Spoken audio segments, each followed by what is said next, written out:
सभी को अपने चैनल बीएल क्लासेस में दिल खोल कर स्वागत है। अभी हम जो बताने आपको जा रहे हैं ये हिंद चीन में राष्ट्रवादी आंदोलन का वस्तुनिष्ठ प्रश्न है। क्या है बाबू? वस्तुनिष्ठ प्रश्न है। इसको आप ध्यान से सुनिए, आपको याद रह जाएगा। इतना हो जाएगा कि आप अगर डायरेक्टली याद नहीं है मगर ऑप्शन देखने के बाद आप पट सा मार दीजिएगा उसको। हिंद चीन क्षेत्र में कौन कौन से देश आते हैं? हिंद चीन क्षेत्र में कौन कौन से देश आते हैं? तो आपका उत्तर है सी। कौन है? सी। कंबोडिया, वियतनाम और लाओस। कंबोडिया, वियतनाम और लाओस। नंबर 2, अंकोर वाट का मंदिर कहाँ है? तो कंबोडिया में है। कहाँ है? कंबोडिया में। हिंद चीन पहुंचने वाला प्रथम व्यापारी कौन था? पुर्तगाली था। C number. कौन था? पुर्तगाली था बाबू। कौन था? पुर्तगाली था। अगला क्वेश्चन क्या है? हिंद चीन में बसने वाले फ्रांसीसी को क्या कहे जाते थे? हिंद चीन में बसने वाले फ्रांसीसी को कोलोन कहे जाते थे। क्या कहे जाते थे? कोलोन। नरोत्तम सिंहाणु कहाँ का शासक था? नरोत्तम सिंहाणु कंबोडिया का शासक था। History of the Laos of Vietnam किसने लिखा था? तो किसने लिखा था बाबू? फान बोई चाऊ। फान बोई चाऊ लिखा था नुनू। आगे देखिए,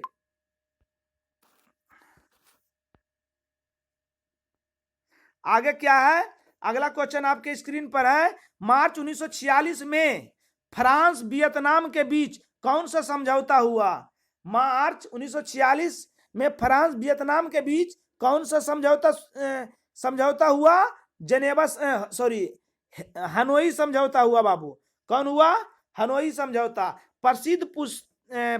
किस प्रसिद्ध दार्शनिक ने एक अदालत लगाकर अमेरिका को वियतनाम युद्ध के लिए दोषी करार दिया? दोषी करार दिया। कौन दिया? रासेल। कौन दिया? रासेल। हिंद चीन युद्ध समाप्ति के समय अमेरिका का राष्ट्रपति कौन था? निक्सन था बाबू। कौन था? निक्सन। बात समझ गए? आगे देखिए,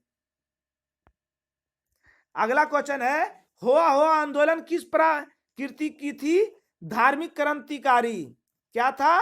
धार्मिक क्रांतिकारी था बाबू। अगला क्वेश्चन है। हिंद चीन प्रायद्वीप कितने किलोमीटर के क्षेत्र में फैला हुआ है? हिंद चीन प्राय जो है वो कितने किलोमीटर क्षेत्र में फैला हुआ है? लगभग वो 3 लाख वर्ग किलोमीटर में फैला हुआ है। प्राचीन काल में वियतनाम पर किसका प्रभुत्व रहा? प्राचीन काल में वियतनाम पर किसका प्रभुत्व रहा बाबू? वो रहा चीन का। किसका रहा? चीन का। अगला 3वीं शताब्दी में वियतनाम पर प्रभुत्व था किसका था? सी हुआंग टी का। सी हुआंग टी का था बाबू। आगे देखिए, कंबुज राज की स्थापना कब की गई थी? कंबुज राज की स्थापना 4वीं शताब्दी में की गई थी बाबू। कब की गई थी? 4वीं शताब्दी में की गई थी। आगे देखिए, अगला क्वेश्चन है। वास्को डी गामा भारत कब आया था? वास्को डी गामा भारत कब आया था? 1498 में आया था। फ्रांस द्वारा हिंद चीन को अपना उपनिवेश बनाने का प्रारंभिक उद्देश्य क्या था? क्या था बाबू? क्या था? डच एवं ब्रिटिश कंपनी के व्यापारिक प्रतिस्पर्धा का सामना करना, मतलब उसका बराबरी करना है ना। बराबरी करना मतलब जैसे वो चला रहा था सबसे पहले उसी तरह के चलाने के लिए सोचा। मेकांग नदी कहाँ बहती है? मेकांग नदी कंबोडिया में बहती है बाबू। दुई तान होई क्या था? दुई तान होई जो था बाबू क्रांतिकारी संगठन था। क्या था? क्रांतिकारी संगठन था बाबू। आगे देखिए, आगे क्या है? जापान द्वारा रूस को कब हराया गया। जापान द्वारा रूस को जो बाबू है 1905 ईस्वी में हराया गया। कब हराया गया? 1905 ईस्वी में। सन्यात सेन संबंधित था किस देश से? सन्यात सेन किस देश से था? चीन से था। कहां से था? चीन से। पेरिस में वियतनाम युद्ध के समाप्ति पर समझौता कब हुआ था? कब हुआ था? 27 फरवरी 1973 को। 27 फरवरी 1973 को। उत्तरी एवं दक्षिणी वियतनाम का एकीकरण कब हुआ था? कब हुआ था? 1975। कब हुआ था?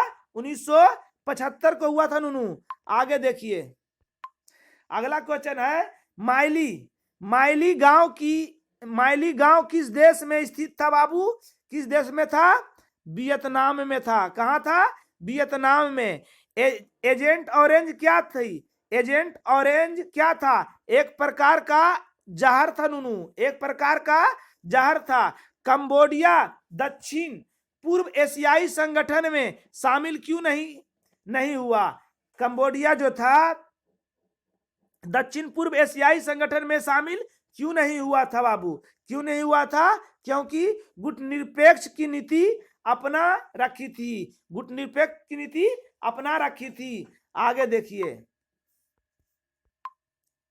अगला क्वेश्चन, अमेरिका द्वारा जहर की वर्षा कहां की गई थी? जहर का वर्षा कहां की गई थी? कंबोडिया में।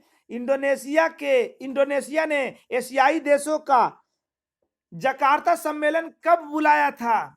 कब बुलाया था? 16 मई 1970 को। कंबोडिया के गणराज घोषित कब किया गया था? कंबोडिया का गणराज 1970 में किया गया था घोषित।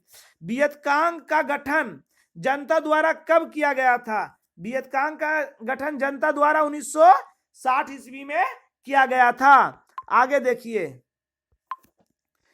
अगला क्वेश्चन है शांति को खतरा नामक श्वेत पत्र किसने जारी किया था? शांति को खतरा नामक श्वेत पत्र किसने जारी किया था? अमेरिका ने किया था। किसने जारी किया था? अमेरिका। हो ची मिन्ह ने साम्यवादी गुट कहां बनाया था? हो ची मिन्ह ने साम्यवादी गुट पेरिस में बनाया था बाबू। कहां बनाया था? पेरिस में। वियतनामी क्रांति दल का गठन कब हुआ था? वियतनामी क्रांतिकारी दल का गठन कब हुआ था? तो बाबू 1925 ईस्वी में हुआ था। 1925 ईस्वी में हुआ था बउआ। अगला क्वेश्चन आपके स्क्रीन पर है, कौन सा दशक में विश्वव्यापी मंदी ने राष्ट्रवाद के विकास में योगदान दिया? 1930 ईस्वी में। कब हुआ था? 1930 ईस्वी में। वियतनामी राष्ट्रवादी दल की स्थापना कब हुई थी? वियतनामी राष्ट्रवादी दल की स्थापना कब हुई थी? 1914 में हुई थी। वियतनाम कांग सांग देन की स्थापना कब हुई थी? वियतनाम कांग सांग देन की स्थापना कब हुई थी बाबू? तो 1930 में हुई थी। कब हुई थी? 1930 में हुई थी बउआ। आगे अगला क्वेश्चन है, 1940 में फ्रांस किसके द्वारा पराजित हुआ था? किसके द्वारा पराजित हुआ था? तो जर्मनी के द्वारा हुआ था बाबू पराजित। पोटस डस की घोषणा के तहत आत्मसमर्पण करने वाला देश कौन था? जापान। वियतनाम में लोकतंत्रीय गणराज्य सरकार की स्थापना कब हुई थी? कब हुई थी? 2 सितंबर 1949 ईस्वी को। 2 सितंबर। अगला क्वेश्चन है, बाओ दाई कहां का शासक था? बाओ दाई जो था कहां का शासक था? अन्नाम का शासक था। रूस और चीन ने कब वियतनाम गणराज्य को मान्यता दी थी? रूस और चीन ने कब वियतनाम गणराज्य को मान्यता दी थी? 1950 ईस्वी में। आज का लास्ट क्वेश्चन ये है, 1931 में वियतनाम का चावल निर्यातक देश में विश्व में कौन सा स्थान था? कौन सा स्थान था बाबू? तीसरा। 1931 ईस्वी में वियतनाम का चावल निर्यातक देशों में विश्व में कौन सा स्थान था? तीसरा था बाबू। आज का क्लास यही समाप्त हुआ। जय हिंद।